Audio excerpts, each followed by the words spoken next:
welcome to today's edition of the Stony Brook Media Group News Show. I'm Anthony Johnson. And I'm Miles Reese. As the semester comes to a close, there are a number of special events happening on campus, including the upcoming Roth Regatta on April 28th.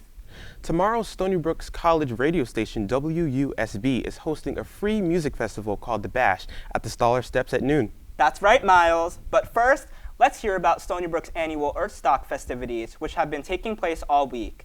The celebration culminates with a main festival along the Academic Mall. Reporter Sydney Riddle is there now. Sydney? Hi guys, we are here at the 2023 Earthstock as everything's wrapping up. Earlier in the day we had an amazing duck race. We also had fun foods, fun booths, and of course all the different organizations came in to support the environment. Earlier in the week I had the opportunity to speak to a couple of those organizations here on campus. Let's take a look. Earth Day is a time to celebrate and remember the importance of taking care of our environment. Earth Day originally began in 1970 as a way to mark the start of the modern environmental movement. The date was specifically chosen with college students in mind. They decided on April 22nd because it was a day that fell before final exams and after spring break. Their goal was to educate and maximize the most amount of young voters and leaders for the movement. Once it was established in 1970, later that year is when they established the Environmental Protection Agency. It wasn't there before that, and it also spurred other acts such as the Clean Air Act, the Clean Water Act, and the Endangered Species Act, which weren't there before 1970 because that's when the environmental revolution really began. By 1990, Earth Day became a global celebration, and environmental issues were finally raised onto the world stage. Even here on our own Stony Brook campus, many people find ways to celebrate the yearly holiday with different traditions. For Earth Day, I usually try and do something good for the earth, but I always try and spend the whole day outside just because I'm like, just being grateful for all that we have access to over here in the beautiful nature. So a lot of the times I'll go on a hike and then just if I see any trash, I'll pick it up along my way. We're going to be at the Bash hosting an upcycling table on Earth Day. So students can bring clothing that they want to upcycle, and we're going to be talking a little bit about fast fashion and just facilitating that table. So that's what we're doing the day of Earth Day. The Environmental Club and Marine Science Club host beach cleanups and other earth-friendly events regularly. Even if you aren't on campus, there are many ways students can help the environment. Obviously, as college students, we can't always give a lot, but whether you're volunteering your time or even just donating $20, just anything helps, and you can feel like you're contributing towards making the world a better place. I'm Sydney Riddle, Stony Brook Media Group. It's such an important day, such an important time of the year. Thanks, guys. Back to you in the studio. If you've been around campus, you know that it's truly spring when those cherry blossoms bloom. But tulip season is very popular in the Netherlands. Stony Brook Media Group's Catherine Procatri has more. Thank you, Miles. In the Netherlands, they have their own way of telling it's spring. There are fields of colorful flowers in Holland, and people come from all over the world to enjoy the Keukenhof Tulip Garden, which is only a 30-minute drive away from Amsterdam. 7 million flower bulbs are planted by hand in the autumn to be bloomed in the spring, culminating to be a variety of 800 different tulips. The garden was open starting March 23rd and will be open until May 14th. You can also experience the Tulip Festival in Amsterdam. You can find flowering tulips at more than 85 locations in the center of the city, including gardens of the city's museums and hotels, public areas, and notable buildings. Most of these are free to enjoy for the public and will be taking place from April 1st to April 30th. Back to you at the desk. Attention fashion lovers, the Met Gala will be happening on May 1st, 2023 at the Metropolitan Museum of Art. The theme this year is titled In Honor of Karl, and this will honor Karl Lagerfeld's legacy as a designer. A single ticket can cost thousands of dollars, and that will go towards the Metropolitan Museum of Art's Costume Institute. This year's co-chairs are Michaela Cole, Penelope Cruz, Roger Federer, and Dua Lipa, and they will join Anna Wintour to help host. Attending the event are celebrities such as Ryan Reynolds, Megan Thee Stallion, and Lin-Manuel Miranda. If you're interested in watching this year's Met Gala, Vogue.com will have a live stream as well as various social media platforms.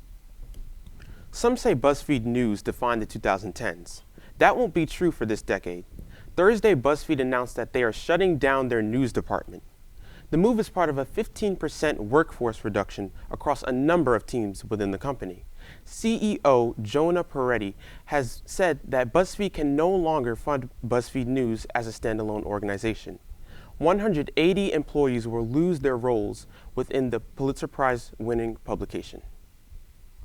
For the latest on what's going on in the political sphere, let's turn to Stony Brook Media Group's Daniela Rodriguez.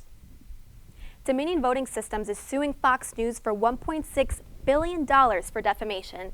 The company accused Fox of spreading false information about its voting machines, saying it rigged the 2020 election against former President Donald Trump. But all hopes for trial went away after Fox and Dominion reached a settlement worth a whopping $787.5 million. And this week I met with Assistant Professor of Practice in the School of Communication and Journalism, who also teaches a news literacy course, Jonathan Anzalone. He weighed in on Dominion's reason for the settlement. If they were after money, they got what they wanted. If they were after an admission of guilt or an apology, that didn't seem to happen. On April 14th, Dominion sent an email to Fox saying it would be, quote, walking away from seeking profit damages and would then only seek lost enterprise value.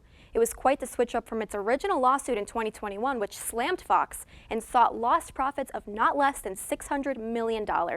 And Fox News did not apologize like competitors wanted.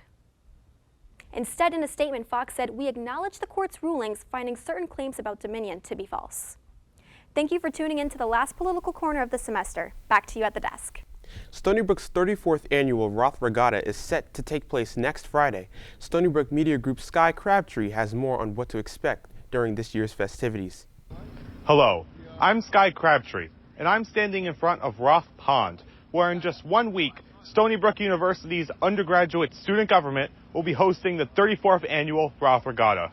In the pond where many geese, turtles, and other wildlife live, Stony Brook students will compete to see which team's homemade boat can make it across the pond first. This highly anticipated race will feature tens of boats made exclusively out of cardboard and duct tape. Teams will compete to see who can race across Roth Pond the fastest, without sinking, of course. Teams will be divided into 2 divisions, Speedster and Yacht. Speedster boats contain 2 rowers, while yacht boats will contain 4. Each year, the theme of the race and the boats change. This year's theme is This Is Our Swamp, and will feature boats that take inspiration from several popular animated films.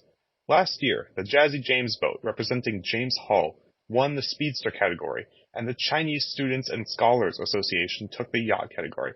I'm personally looking forward to seeing who's going to win the race this year. In addition, this is the Stony Brook Media Group's 9th annual Roth Regatta Live.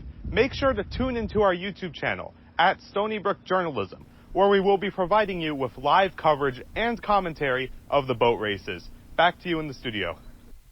This year's Brook Fest was a successful hit with performances by 7 Streeter, 5AO Foreign, and Young Gravy.